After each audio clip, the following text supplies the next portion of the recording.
토트넘이 노렸던 투엘 감독이 갑작스럽게 뮌헨으로 향하게 되면서 토트넘은 뒤통수를 맞게 되었습니다. 사실 이번 나겔스만의 경질은 독일에서도 충격을 줬는데요. 뮌헨의 보드진들이 위기일 때도 장기 프로젝트가 진행 중이라고 하면서 신뢰를 보내는 인터뷰를 했기 때문입니다.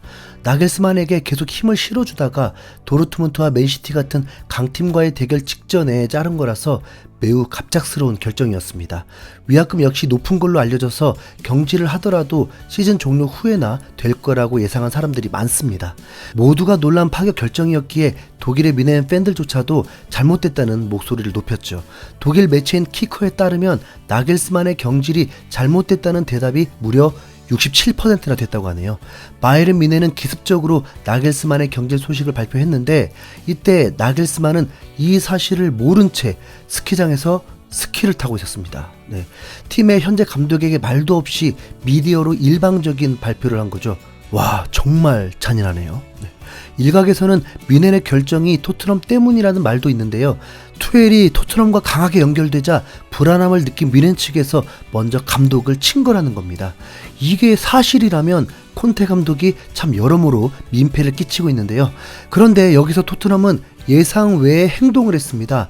투엘을 빼앗은 뮌헨에게 마치 복수라도 하는 것처럼 방금 경질된 나겔스만 감독에게 큰 관심을 보이고 있는 겁니다.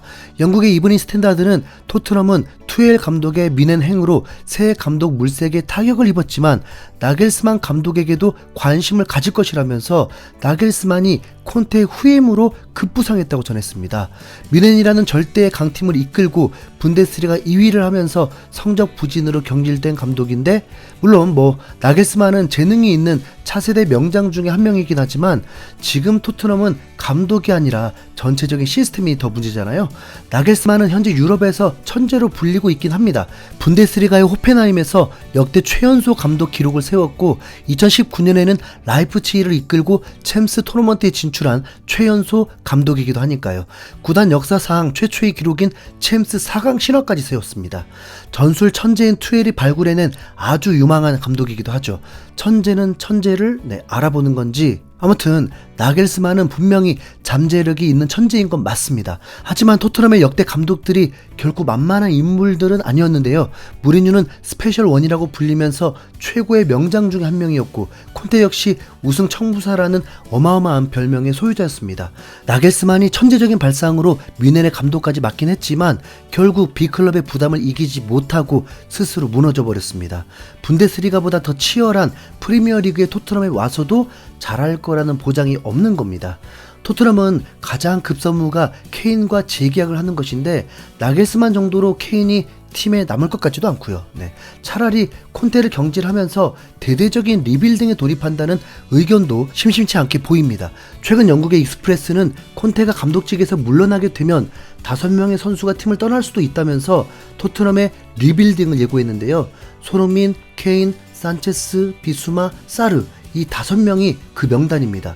콘테를 영입하기 전 케인은 토트넘을 떠나 맨시티를 원했으나 이적이 불발되고 콘테가 감독이 임명되자 마음이 바뀌었다. 하지만 콘테가 토트넘을 떠난다면 케인도 움직일 가능성이 크다.